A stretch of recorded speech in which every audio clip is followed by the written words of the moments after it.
Assalamu alaikum warahmatullahi wabarakatuh.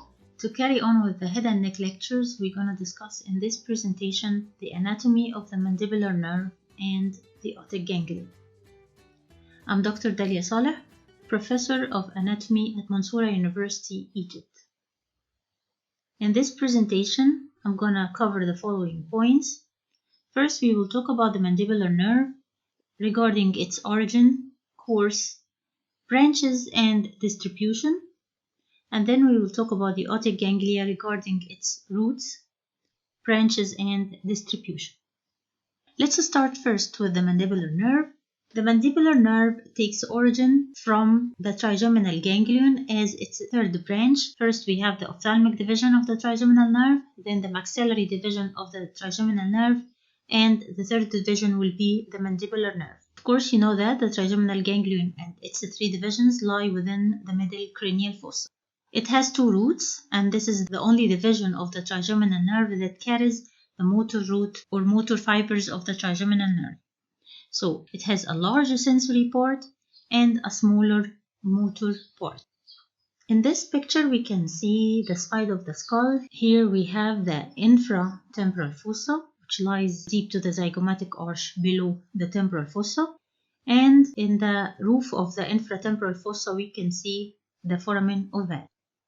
So the mandibular nerve, as we can see here, it exits the skull through the foramen ovale. Then it descends in the infratemporal fossa anterior to the middle meningeal artery. This is the middle meningeal artery, and the mandibular nerve lies anterior to it. It lies between the two pterygoid muscles. We can see here the medial pterygoid, so it lies superficial to the medial pterygoid and deep to the lateral pterygoid, which is removed from the scene here. Then it has a very short trunk and then divides into anterior division, which is mainly motor, and a posterior division, which is mainly sensory. For the branches of the mandibular nerve, let's first start with the trunk. From the trunk, we have a small sensory nerve called nervus spinosus, and then we have branch, we call it nerve 2 medial pterygoid. From the anterior division, it carries the motor fibers to the rest of the muscles of mastication, like the lateral pterygoid, the temporalis, and the masseter. And the only sensory branch from the anterior division will be the buccal branch here, which will supply, as we will know later, the skin of the cheek and also its mucous membrane. From the posterior division of the mandibular nerve, it is mainly sensory. As I said before, we have three big branches: auriculotemporal nerve, the lingual nerve, and the inferior alveolar nerve. And from the inferior alveolar nerve, a motor nerve comes out, which is called the nerve 2 mylohyoid. This is the summary of the branches of the mandibular nerve. Let's go through them one by one. Let's start with the first nerve, which is called the nervus spinosus. It comes out of the trunk, as we can see here. It enters the skull through foramen spinosum together with the middle meningeal artery. It will give sensory supply to the dura mater of the middle cranial fossa. The second branch from the trunk is the nerve 2 medial pterygoid, and of course it is a motor nerve that will supply the medial pterygoid muscle and then gives branches to the otic ganglia, and through the otic ganglia it will give branches to supply both the tensor palati and tensor tympani muscle. The anterior division of the mandibular nerve, as I said before, it is mainly motor, so it gives branches to supply the lateral pterygoid muscle, the temporalis muscle through deep temporal branches, and to the masseter muscle through masseteric branches. The sensory part of the anterior division of the mandibular nerve is called the buccal nerve. It supplies the skin and mucous membrane of the cheek. As we can see here, it passes over the buccinator muscle and will be distributed to the structures over it, like the mucous membrane and the skin of the cheeks. The branches of the posterior division of the mandibular nerve are those three big nerves. The first big nerve is the auriculotemporal nerve. In this picture, you can see the head of the mandible, the external auditory meatus here. So we can see that the auriculotemporal nerve arises by two roots, which surround the middle meningeal artery on its way up through the foramen spinosum to the middle cranial fossa. And then the auriculotemporal nerve passes backwards deep to the neck of the mandible. This is the location of the parotid gland. In this area, the auriculotemporal nerve passes deep to the neck of the mandible and also to the lateral tragoid muscle. Then it appears behind the neck of the mandible, between it and the external auditory meatus. Then it crosses the zygomatic arch on its way upward to the side of the skull or the temporal region. Here we can see the auriculotemporal nerve in this region.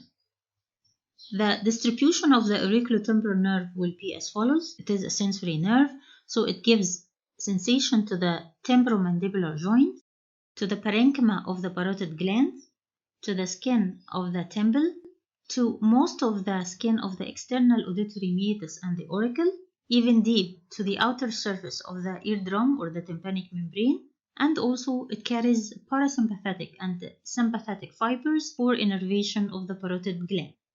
The second big nerve we will talk about now is the inferior alveolar nerve, and in this picture you can see the lateral tragoid muscle and the medial tragoid muscle, the mandible, and this is a sphenomandibular leg. So the inferior alveolar nerve runs downwards between the lateral and the medial tragoid muscles. Here I removed the lateral tragoid from the picture, and then it lies between the mandible, which is broken or removed from this picture, and the medial tragoid muscle. Then it gives the only motor branch that we can see it coming out of the posterior division of the mandibular nerve, which is called the nerve 2 mylohyoid. And then the inferior alveolar nerve enters the mandibular canal through the mandibular foramen and passes within it, and then comes out or exits as the mental nerve at the chin.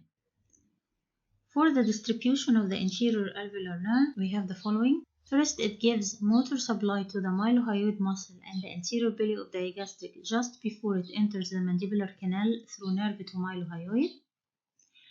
And then it's gonna supply the sensation to the lower teeth while it lies inside the mandibular canal, and then it will supply the skin of the chin when it exits the mandibular canal through mental foramen as the mental nerve.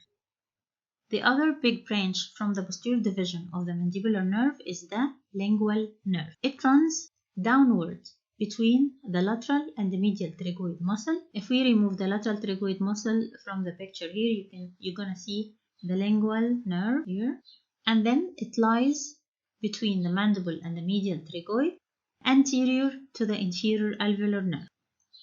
In its course, it lies immediately below and medial to the lower third molar or wisdom tooth, and this is a dangerous position for the lingual nerve. It then passes under the mucous membrane of the floor of the mouth, winding around the submandibular duct. The lingual nerve gives the following branches and distributed to the following areas. First, it carries general sensation from the anterior 2/3 of the tongue and also carries general sensation from the gums. It also carries parasympathetic fibers from the chorda tympani nerve, which is a branch of the facial nerve, which carries the taste sensation from the anterior 2/3 of the tongue, and also provides secretomotor fibers to the sublingual and submandibular salivary gland. This is the end of my presentation. Thanks for listening. If you like it, please do not forget to subscribe, like, and share, and do not forget to hit the notification bell so you will be notified if I upload another video. Thank you.